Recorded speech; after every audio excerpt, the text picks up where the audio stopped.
Hello everyone, welcome back to our channel. आप सभी का इस यूट्यूब प्लेटफॉर्म पे स्वागत है। मेरा नाम है प्रतिभा।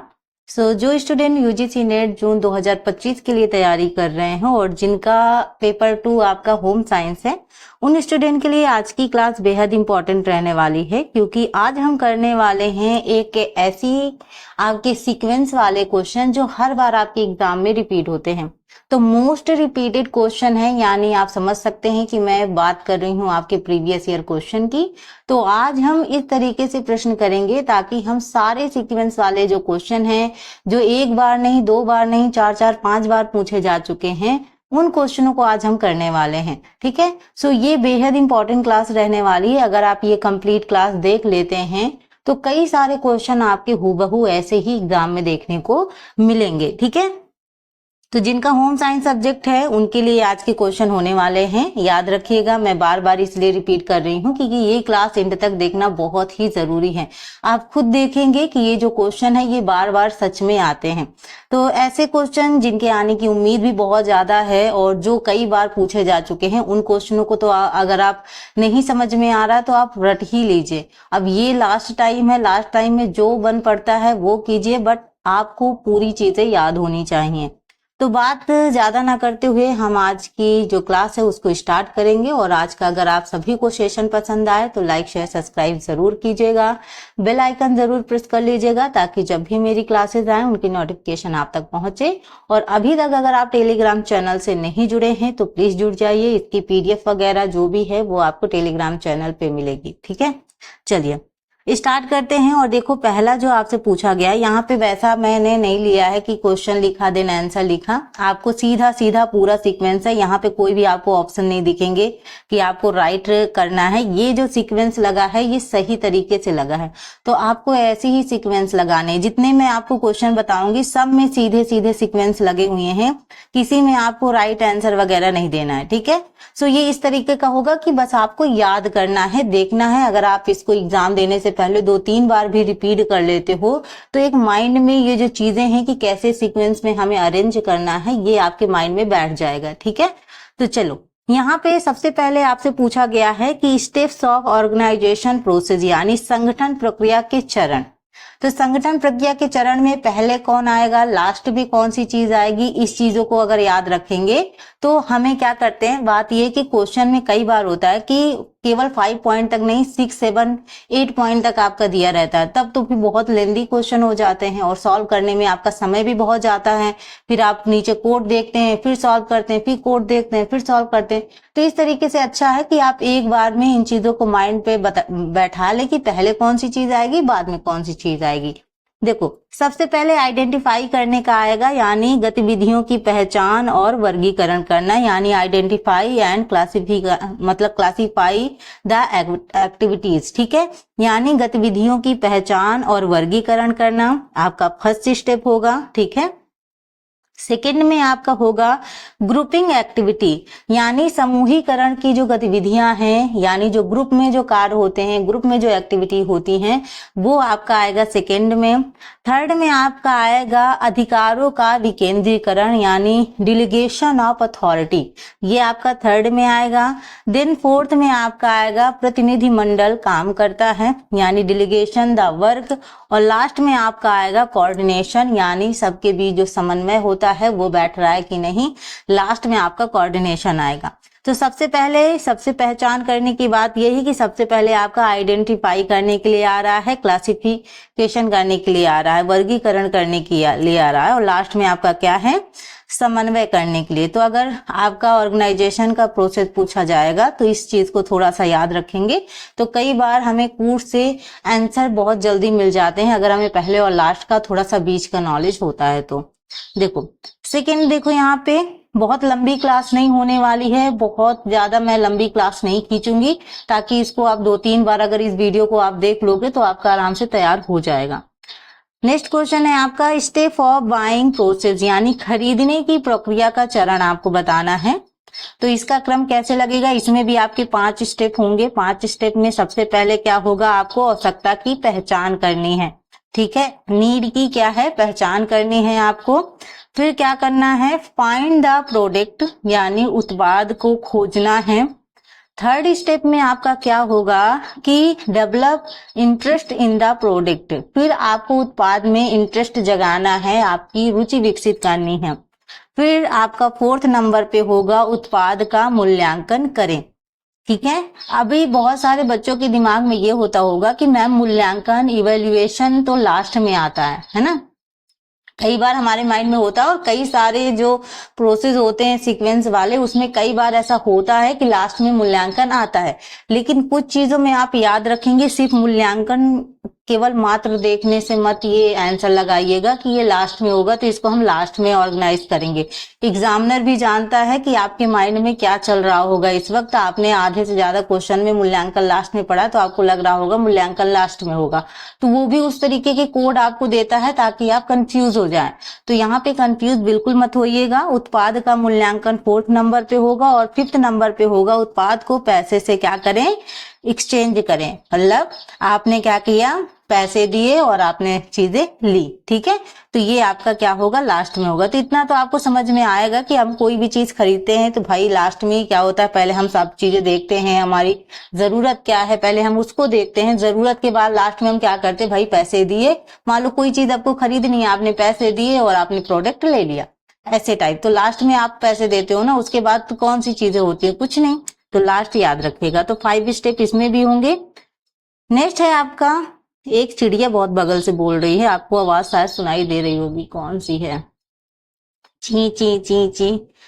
अब यहाँ पे है चॉकलेट बनाने की स्टेप्स आपसे पूछा गया है। चॉकलेट बनाने के स्टेप भी कई बार पूछे जा चुके हैं ये क्वेश्चन। सो यहाँ पे भी आपके 6 स्टेप लगेंगे। देखो 6 स्टेप दिए हुए हैं। 6 स्टेप में सबसे पहले आपका क्या होगा, आपका होगा कोको यानी जो आपका चॉकलेट है। उसके बाद होगा उसमें दूध, चीनी, चर्बी मिलाना यानी एक तरीके से आपका शुगर मिलाना। ठीक है, थर्ड में आपका आएगा आपका शोधन करना। फोर्थ में होगा आपका कोचिंग करना। और कोचिंग मतलब ये होता है कि आप लगातार मतलब उसको चलाते रहते हो। इससे ये होता है कि उसकी जो तली होती है उसमें वो चीज चिपकती नहीं है। और हम डायरेक्ट चॉकलेट जब बनाते हैं तो डायरेक्ट आग के संपर्क में नहीं रखते हैं। आग के संपर्क में डायरेक्ट आने से वो जल सकता है, तो उसको 1-2 फ्लोर ऊपर करके फिर हम लोग रखते हैं, मतलब पानी के ऊपर भी वैसे करके। तो इससे क्या होता है कि वो चिपकता भी नहीं हो, फिर लगातार हमको थोड़ा सा चलाना भी रहता है ताकि वो जो तली है उसमें पकड़े नहीं। फिर 5th में आपका टेम्परिंग होगा और 6 में आपका होगा एनरोबिंग। ठीक है, एनरोबिंग आपका 6 में होगा, याद रखिएगा। चलिए, तो यहाँ पे भी आपके 6 स्टेप ऐसे ही लगेंगे, आप ऐसे ही इसको याद कर लो। कई बार क्या होता है, लोग कोचिंग और टेम्परिंग में थोड़ा सा कंफ्यूज हो जाते हैं, तो यहाँ कंफ्यूज मत होइएगा। कोचिंग आपका क्या आएगा, 4th में आएगा, टेम्परिंग आपका 5th में आएगा और लास्ट में आएगा आपका एनरोबिंग। ठीक है, याद रखिएगा। चलिए, तो देखिएगा यहाँ पे पूछा गया है steps in planning the food plan यानी आहार योजना बनाने के चरण। एक तरीके से ये जो मैंने लिखा हुआ है एक्स्ट्रा पॉइंट है, एक तरीके से समझो कि डाइट प्लान बनाना है आपको। ठीक है, उसके जो स्टेप होंगे वो कैसे होंगे, तो यहाँ पे इसके भी आपके 50 स्टेप्स हैं। 5th स्टेप्स पहले नंबर का जो आपका चरण होगा उसमें क्या करना है, आपको नोट करना है एनर्जी एंड प्रोटीन रिक्वायरमेंट। मतलब प्रोटीन और एनर्जी की जो रिक्वायरमेंट है यानी एक तरीके से आपको आरडीए डिसाइड करना है। ठीक है, आरडीए आप जानते हैं, आरडीए से रिलेटेड भी क्वेश्चन आते हैं। सो यहाँ पे आपको सबसे पहले क्या करना है, जो उनकी रिक्वायरमेंट है उसको देखना है, जरूरत क्या है। सेकेंड जो आपका स्टेप होगा उसमें क्या करना है, आपको एक्सचेंज की संख्या इंगित करना है यानी indicate number of exchange. Third में आपका होगा कि include meat and pulses for protein यानी आपका क्या करना है, मांस और दालें शामिल करना है प्रोटीन के लिए। प्रोटीन आप जानते हैं, प्रोटीन हमें किन चीजों से प्राप्त होती है, दालें वगैरह हैं, आपका मांस वगैरह है, तो इनसे जो हमें प्रोटीन प्राप्त होती है तो इनको भी हमें क्या करना है, इंक्लूड करना है। ठीक है, 4th स्टेप में आपका क्या होगा कि प्रत्येक भोजन में परोसे जाने वाले व्यंजनों की सूची बनानी है यानी list dishes served in each meal. यानी एक तरीके से समझ सकते हो, ये मैंने जहां पे कोष्टक के अंदर मैंने कोई चीज लिखी है इसका मतलब वो मैंने एक्स्ट्रा पॉइंट ऐड किया है अपनी तरफ से। ठीक है, ताकि आपको चीजें इजी तरीके से समझ में आए। कई बार होता है हम पढ़ लेते हैं, हमें चीजें समझ में नहीं आती हैं, तो यहाँ पे ये जो मैं प्रीवियस ईयर क्वेश्चन आपको करा रही हूँ, ये इसी तरीके से आपका पूरा का पूरा क्रम दिया हुआ है, मतलब कुछ भी इसमें चेंजेस नहीं किया है मैंने, ठीक है। बस यहाँ पे कोष्टक के अंदर मैंने थोड़ा सा एक्स्ट्रा पॉइंट ही लिखा है। तो समझ सकते हो 4th नंबर पे आप क्या करोगे, मेनू प्लानिंग एक तरीके से हो जाएगा। 5th नंबर पे आपका क्या होगा कि यहाँ पे झांसी गलत लिखा है। Check in the meal plan gives आपका safety and within income, यानी आपका क्या करना है कि जो आपका भोजन है, ठीक है, वो तृप्ति दे रहा है और अपने आय के भीतर है कि नहीं, मतलब जितना हमारे पास पैसा है इनकम के हिसाब से वो चीजें हैं या नहीं, मतलब हमें सेटिस्फैक्शन मिल रहा है या नहीं मिल रहा है, ठीक है।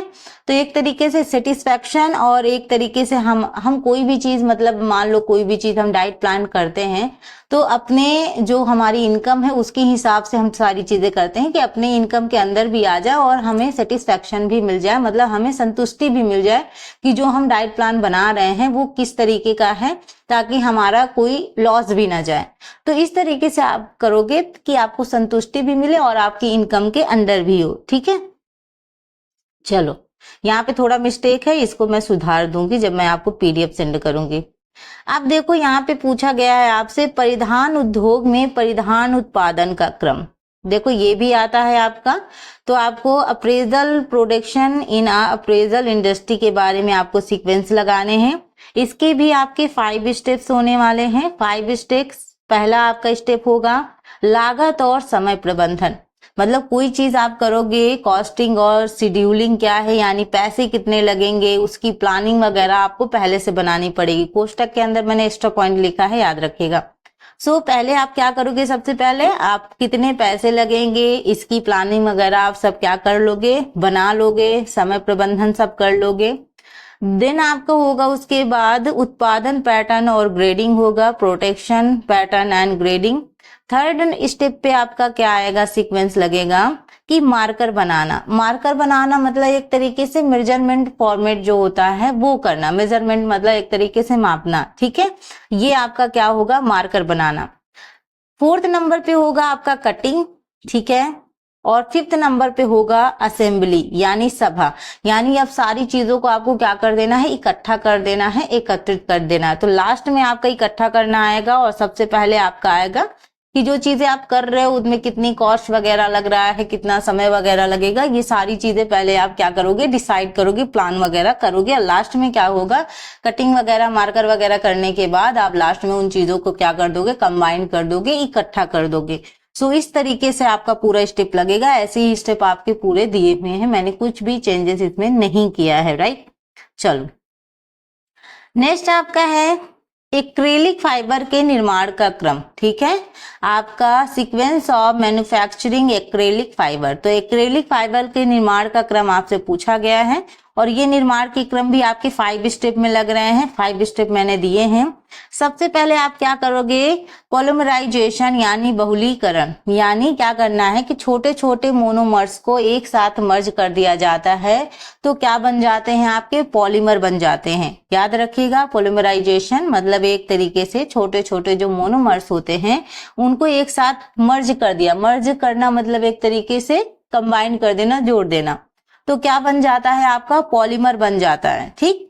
और यहाँ पे दूसरा स्टेप आपका होगा पिघलाना, डिसॉल्विंग, भंग करना, यानी पिघलाना उस चीज को, ये आपका 2nd स्टेप में आएगा। देन आपका 3rd स्टेप आपका आएगा फिल्टरिंग, ताकि क्या है, फिल्टरिंग हम इसलिए करते हैं जो भी अशुद्धियां हैं वो सारी चीज क्या हो जाए, निकल जाए। जो भी अशुद्धियां हैं, जो भी खराब चीजें हैं वो सारी चीजें उस पे से हट जाएं, यानी निकल जाएं। 4th स्टेप आपका क्या होगा, स्पिनिंग यानी कताई। तो ये मैडमेड फाइबर स्पिनिंग होगी। क्या होगी, मैन मेड फाइबर स्पिनिंग होगी। याद रखिएगा, इसमें ये एक चीज इंपॉर्टेंट है, ऐसे क्वेश्चन आपके टीजीटी पीजीटी वगैरह में बहुत पूछे जाते हैं, ठीक है। 5th स्टेप आपका आएगा खींचना। खींचना मतलब एक तरीके से ट्विस्ट देने की कोशिश करना। ये एक तरीके से क्या होगा, ट्विस्ट देने की कोशिश करना, वो क्या होता है आपका खींचना होता है। तो देखो, चाहती तो मैं केवल इन चीजों को आपको लिखती नहीं, यहाँ पे केवल मैं आपको बोल के बता देती। मैंने ये चीजें आपको एक्स्ट्रा पॉइंट इसलिए लिखे हैं कि जब आपको ये पीडीएफ मिलेगी, जब आप इन क्वेश्चनों को नहीं भी पीडीएफ मिलेगी, आप यूट्यूब पे दोबारा इस वीडियो को देखोगे तो ये जो आपके सामने लिखा रहेगा, इससे आपको इसकी जो चीजें लिखी हुई हैं, आपको इसका मतलब थोड़ा सा समझ में आ जाएगा। इसलिए मैंने आपको यहाँ पे थोड़ी सी चीजें ऐड की हुई हैं। आई होप आप समझ रहे होंगे मेरी बात को, ठीक है। तो इसको बिल्कुल भी लाइटली मत लीजिएगा। ये एक एक चीजें जो मैं आपको बता रही हूँ, ये बहुत ही इंपॉर्टेंट है। प्लीज इसको करके ही जाइएगा एग्जाम देने से पहले। मेरा बस चले तो मैं आपको बहुत ज्यादा चीजें करवा दूं, बस मैं कोशिश कर रही हूँ कि वही चीजें मैं आपको करवाऊं जो आपके एग्जाम में देखने को मिले। तो बेसिकली बस आप जुड़े रहो इस चैनल से, और आपको मैं अच्छी अच्छी चीजें दूंगी कि एग्जाम में बैठो कि क्वेश्चन मिले तो मजा आ जाए कि वाह क्या क्वेश्चन मिला है। यहाँ पे आपका क्या है, फ्लावर अरेंजमेंट, ठीक है। 6 वाला है आपका फ्लावर अरेंजमेंट, यानी पुष्प व्यवस्था के आपको चरण बताने हैं, ठीक है। पुष्प व्यवस्था यानी फ्लावर अरेंजमेंट के आपको एक करेक्ट सीक्वेंस बताना है। इसमें भी 5 सीक्वेंस लगेगा, 5 चरण लगेंगे। पहले में आपका क्या होगा, आपका सभी आवश्यक सामग्री आपको क्या करनी है, इकट्ठा करनी है। Collect all the required material, जो जो जरूरत की हैं उन मटेरियल को आपको क्या करना है, इकट्ठा करना है, ठीक है। फिर क्या करोगे, आप फूलों की जो डंठलें हैं उनकी मनचाही लंबाई में आप कटिंग करोगे। जैसे मान लो आपको जिस तरीके से आपको डिजाइन करना है, छोटा करना है, बड़ा करना है, जो भी करना है अपने मन से उसकी क्या करोगे, डंठलों की कटिंग कर दोगे। थर्ड स्टेप पे क्या होगा, एंकर पिन या स्टेम होल्डर काउंटर में आप क्या करोगे, एक तरीके से मजबूती दोगे। फोर्थ स्टेप में क्या होगा, आपका कंटेनर में लंबाई के क्रम में क्या करोगे, फूलों को व्यवस्थित करोगे। जैसे जैसे आपको इसमें सेट करना है वैसे आप उसमें क्या कर दोगे, सेट कर दोगे। फिफ्थ स्टेप में क्या होगा, आपका बर्तन में पानी डालें। बर्तन में पानी डालने से वो जब आप चीजें मतलब लगाते हो तो वो चीजें हरी भरी रहती हैं। जैसे आपने देखा होगा ना कि मतलब अगर डंठलों को पानी के संपर्क में रखा जाएगा जो, तो आपकी जो पत्तियां हैं, जो भी फूल वगैरह हैं, वो क्या होंगे, हरे भरे रहेंगे, मुरझाएंगे नहीं। तो इस वजह से जो लास्ट स्टेप होता है ये होता है। तो पहले का याद रखना कि सारी चीजें इकट्ठा करनी है, फिर आपको डंठलों को अपनी मनचाही कटिंग में कटना है, और लास्ट में क्या करना है, बर्तन में पानी डालना है। तो पहला और लास्ट का और बीच का 3 चीजें याद कर लिया करो, तो कई बार क्या होगा कि आपको सॉल्व करने में ज्यादा प्रॉब्लम नहीं होगी, ठीक है। देखिएगा 8वां आपका पूछा गया है, नियंत्रण में शामिल कदम यानी steps involve in controlling. Controlling के आपको स्टेप बताने हैं, इसके भी 5 स्टेप्स हैं। 5 स्टेप जैसे दिया हुआ है वैसे ही आपको देखना है। सबसे पहले मानकों की स्थापना करना, एक स्टैंडर्ड बनाना है जिस स्टैंडर्ड को सभी लोग फॉलो करें। हम किसी भी ऑर्गेनाइजेशन में रहते हैं, किसी भी संगठन में होते हैं, तो एक हमारा स्टैंडर्ड होता है जिसमें जो अदर पर्सन होते हैं उन स्टैंडर्ड को क्या करते हैं, फॉलो करते हैं, उसी से हम आगे की चीजें जज करते हैं। सो पहले क्या करना है, स्थापना करना है किसकी, मानकों की यानी स्टैंडर्ड की। दूसरा स्टेप आपका होगा कि प्रदर्शन का आकलन करना है, मेजर करना है परफॉर्मेंस को, कैसे परफॉर्मेंस जा रही है, कैसे प्रदर्शन हो रहा है, उनको आपको मेजर करना है, मापना है। थर्ड आपका क्या होने वाला है, मानकों के साथ प्रदर्शन की तुलना करना है। फिर आपको ये देखना है कि आपने जो स्टैंडर्ड बनाए हैं, जो स्टैंडर्ड आपने डेवलप किए हैं, उन स्टैंडर्डों में ये जो परफॉर्मेंस जा रही है वो क्या कर रही है, मतलब वो मैच कर रही है, नहीं कर रही है, उसको आपको कंपेयर करना है, ठीक है। फोर्थ स्टेप आपका क्या होगा, विचलन का पता लगाना। विचलन मतलब जो भी मिस्टेक्स वगैरह हैं, आप उसमें गलतियां देखोगे कि क्या गलतियां हो रही हैं, क्या इसमें सुधार किया जा सकता है। तो पहले उन गलतियों को आप क्या करोगे, देखोगे, और लास्ट में उन गलतियों के लिए आप क्या कार्रवाई कर सकते हो, क्या स्टेप्स उठा सकते हो। तो लास्ट में आपको उसके सुधार के लिए, मतलब जो मिस्टेक्स हो रही हैं, जो गलतियां हो रही हैं, उनके सुधार के लिए आप क्या करोगे, कार्रवाई करोगे, एक्शन लोगे, ठीक है। सो लास्ट में आपका एक्शन आएगा, पहले में आपका आएगा स्टैंडर्ड वगैरह। तो ये आपका स्टेप एट इज वैसा ही रहेगा जैसे मैंने आपको यहाँ पे दिया हुआ है। क्वेश्चन नंबर 9 देखते हैं, और क्वेश्चन नंबर 9 है आप सभी के सामने। पूछा गया है आपसे कि राष्ट्रीय पोषण कार्यक्रम की निगरानी और मूल्यांकन प्रक्रिया को अनुक्रमित करें, ठीक है। तो आपको राष्ट्रीय पोषण कार्यक्रम की निगरानी और मूल्यांकन प्रक्रिया को आपको क्रम से लगाना है। इसके भी देखो 5 स्टेप है, मैं इसको थोड़ा जूम कर देती हूँ। ऊपर का तो आपने देख ही लिया क्वेश्चन। अब यहाँ पे देखते हैं, सबसे पहले आपका क्या है, मूल्यांकन और निगरानी के लिए प्रमुख संकेतक निर्धारित करें। देखो कई बार क्या होता है, जब हम एग्जाम देते हैं तो हमारे अंदर प्रेशर बहुत होता है, हमें क्वेश्चन जल्दी करना है। भाई यूजीसी नेट का एग्जाम है, टीजीटी पीजीटी का नहीं है।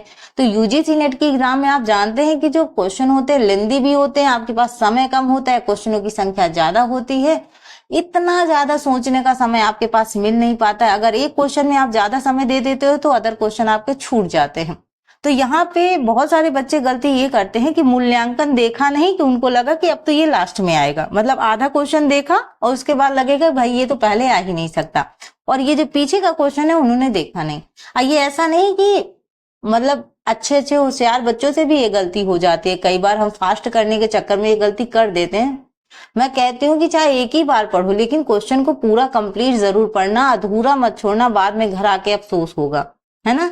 तो यहाँ पे सबसे पहले क्या होगा, मूल्यांकन और निगरानी के लिए प्रमुख संकेतक निर्धारित करना है। क्या करना है, पहले आपके जो की इंडिकेटर हैं उनको निर्धारित करना है। सेकेंड स्टेप में होगा correct information on the indicator, यानी संकेतक जो है उनकी एक जानकारी एकत्र करना है, करेक्ट इंफॉर्मेशन, ठीक है, सही जानकारी। थर्ड स्टेप में आपका क्या होगा, विश्लेषण के लिए एक संरचना विकसित करें, यानी develop a structure for the analysis, यानी फिर आपको क्या करना है, विश्लेषण करना है, यानी उसके बारे में विचार वगैरह करना है। फोर्थ स्टेप पे देखो यहाँ पे आया हुआ है आइडेंटिफाई पैटर्न का। अब बहुत सारे बच्चों के माइंड में ये होगा आइडेंटिफाई तो पहले आता है, ये लास्ट में क्यों आ रहा है। तो कई चीजों को अगर आप देखोगे कि सबसे पहले जो चीजें मोस्ट इंपॉर्टेंट हैं वो ऊपर आ रही हैं। तो क्या होगा, फोर्थ नंबर पे आपको पैटर्न, प्रवृत्तियों और संभावित व्याख्याओं को क्या करना है, पहचानना है, ठीक है। फिफ्थ नंबर आपका क्या होगा, निष्कर्ष का। निष्कर्ष तो कंक्लूजन आप जानते हैं, कंक्लूजन हमेशा लास्ट में आता है, कंक्लूजन पहले नहीं आता। सो कंक्लूजन आपका क्या होगा, लास्ट में आएगा, right up the finding and conclusion, ठीक है। तो कंक्लूजन लास्ट में आएगा, संकेतक वगैरह आप पहले निर्धारित करोगे, ठीक है। तो इस तरीके से आपका ये 5 स्टेप लगेगा। नेक्स्ट है आपका प्रोसेस ऑफ द चीज मेकिंग, यानी पनीर बनाने की जो प्रक्रिया है ये आपसे पूछा गया है। सो सबसे पहले आपका क्या लगेगा, कितने स्टेप हैं इसमें 6 स्टेप हैं। 6 स्टेप के बीच में भी मैंने कुछ लिखा हुआ है, वो एक्स्ट्रा पॉइंट मैं आपको खुद बताऊंगी, ठीक है। तो यहाँ पे होगा आपका पॉस्चराइजेशन, यानी हमको सबसे पहले क्या करना है, आपकी जो अशुद्धियां हैं उनको दूर करना है। यानी अशुद्धियां कैसे दूर करेंगे, मतलब रैपिड तरीके से हीट करेंगे, फिर कूल करेंगे, मतलब ठंडा करेंगे, पहले गर्म करेंगे मतलब तेजी से, फिर उसके बाद ठंडा करेंगे। तो पॉस्चराइजेशन में ये आता है। तो पॉस्चराइजेशन में भी 3 स्टेप हैं। पहला स्टेप आपका होता है, ये एक्स्ट्रा पॉइंट है, मैं आपको पहले ही बता दे रही हूँ, ठीक है। आपके क्या है, एक्स्ट्रा पॉइंट है, मतलब एक्स्ट्रा जो चीजें हैं वो मैंने थोड़ा सा यहाँ पे ऐड की हैं, ये तीनों चीजें। तो यहाँ पे सबसे पहले क्या होगा, होल्डिंग एंड बैच मेथड, यानी टेम्परेचर कम बट दूध को हम ज्यादा देर तक क्या करेंगे, मतलब गर्म करेंगे। टेम्परेचर कम रहेगा लेकिन क्या करेंगे, दूध को हम ज्यादा देर तक गर्म करेंगे। सेकेंड में high temperature short time method आएगा, जिसमें टेम्परेचर ज्यादा होगा और टाइमिंग कम होगी, यानी टाइमिंग डिक्रीज होगी और आपका जो टेम्परेचर है वो आपका, यानी टेम्परेचर मतलब होता है आपका तापमान, ठीक है। सो तापमान आपका हाई होगा। देन आपका थर्ड है अल्ट्रा हाई टेम्परेचर सिस्टम, यानी टेम्परेचर हाई और टाइमिंग कम। तो ये आपका 3 स्टेप इसमें लगते हैं पॉस्चराइजेशन में, जिससे क्या होता है, जो अशुद्धियां होती हैं वो दूर हो जाती हैं, ठीक। तो यहाँ पे सेकेंड में आएगा दही बनाना। सेकेंड में आपका क्या आएगा, दही, सबसे पहले हमने पॉस्चराइजेशन किया यानी अशुद्धियों को हटाया, फिर आपका कर्ड फॉर्मेशन होगा यानी दही का बनना होगा।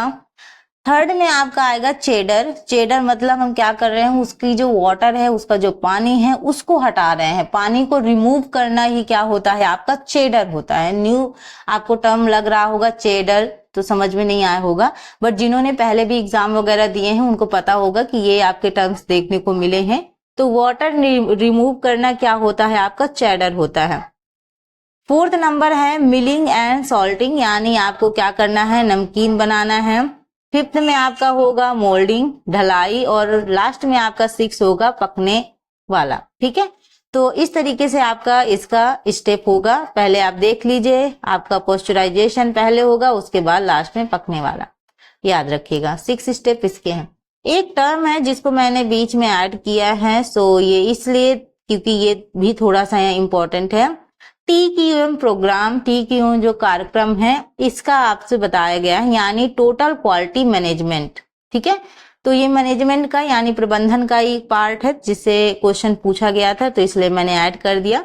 तो यहाँ पे एक तरीके से अपनी कंपनी में जो भी प्रोडक्ट बन रहा है वह क्वालिटी में कितना अच्छा है कि कंज्यूमर को सेटिस्फैक्शन मिल सके, इसके बारे में है। तो यानी ये क्या है, आपका गुणवत्ता प्रबंधन एक प्रबंधन दृष्टिकोण है जो गुणवत्ता IT सेवाओं के निरंतर वितरण के माध्यम से अद्वितीय ग्राहक संतुष्टि प्रदान करके दीर्घकालिक सफलता प्रदान करना चाहता है। ठीक है, तो बस इतना समझो, TQM मतलब आपका टोटल क्वालिटी मैनेजमेंट एक तरीके का अप्रोच है, एक तरीके का इस तरीके का दृष्टिकोण है जिसमें आपकी जो कंपनी प्रोडक्ट बना रही है वो क्वालिटी में कैसा है, क्या वो जो कंज्यूमर है उसको सेटिस्फैक्शन मिल रहा है आपके जो प्रोडक्ट से, ये जो चीजें होती हैं ये आप उनको मिल सके, ये आपका होता है TQM। ठीक है, इसमें कुछ मुझे लग रहा है सही है, यहाँ पे थोड़ा सा हिंदी में एरर है, उसको मैं करेक्ट कर दूंगी।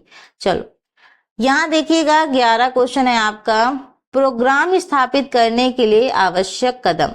ठीक है, तो TQM प्रोग्राम जिसके बारे में अभी मैंने आपको ऊपर बताया। ठीक है, तो पहला आपका देखो इसमें 7 स्टेप लग रहे हैं, किसी किसी में आप देखोगे कि 8 स्टेप लग रहे हैं, तो मतलब देखो हम 4-5 तक तो स्टेप कर पा रहे हैं, अब 6, 7, 8 स्टेप तक कर पाने में आपका और समय जाता है। तो डिफिकल्टीज लेवल बढ़ती ही जा रही है, कम नहीं हो रही है, इसलिए पढ़ाई भी उसी हिसाब से होनी चाहिए। पहला होगा आपका प्रक्रिया का विश्लेषण करने, एनालिसिस करेंगे आपके प्रोसेस का, हम क्या करेंगे, पहली बात तो विश्लेषण करेंगे। सेकेंड स्टेप आपका होगा खुले विचारों और लचीले बने, मतलब आपको ओपन माइंडेड बनना है, फ्लेक्सिबल बनना है, लचीला बनना है। देन थर्ड नंबर पे आप ब्रेन स्टॉर्मिंग करेंगे, आप मंथन करेंगे, मतलब आप सोचेंगे, विचारेंगे, ये जो चीजें होती हैं, क्या होता है ब्रेन, मतलब माइंड में कई सारी चीजें आपकी चलती रहती हैं। फोर्थ नंबर में आपका होगा चयनात्मक बने, मतलब सिलेक्टिव बने, ऐसा नहीं कि सारी चीजें आपने सिलेक्ट कर डाली। सिलेक्ट करने का मतलब है जो इंपॉर्टेंट है उसको सिलेक्ट किया, उनमें से मान लो ढेर सारी चीजें दे दी जाए आपको और उनमें से ऐसा है कि बहुत सारे लोग कहेंगे हाँ हमको सारा ही अच्छा लग रहा है, लेकिन नहीं, चयनात्मक का मतलब होता है आपको जो इंपॉर्टेंट है, जो आपके काम की चीज है उसको सिलेक्ट करना है। सो चयनात्मक बने। फिफ्थ में आपका होगा लगातार करें, मतलब जो चीजें हैं, अगर आप कोई भी चीज शुरू कर रहे हैं, कोई भी काम कर रहे हैं, तो आपको कंटिन्यूअस प्रोसेस करना पड़ेगा। ये नहीं कि आज किया कल के लिए छोड़ दिया, परसों किया नरसों के लिए छोड़ दिया, सो वो आपका नहीं होना चाहिए, मतलब कोई चीज करना है लगातार करना है। 6 नंबर पे होगा कर्मचारी की समस्या सुने, मतलब आपके एम्प्लॉय को क्या प्रॉब्लम है उनको भी सुनना जरूरी है। और लास्ट में क्या होगा, दूसरों से सीखे, लर्न फ्रॉम अदर। ऐसा नहीं है कि हम ऐसा अपने आप को इतना महान नहीं बनाना चाहिए कि हम किसी से कुछ ले ना पाए, कुछ सीख ना पाए।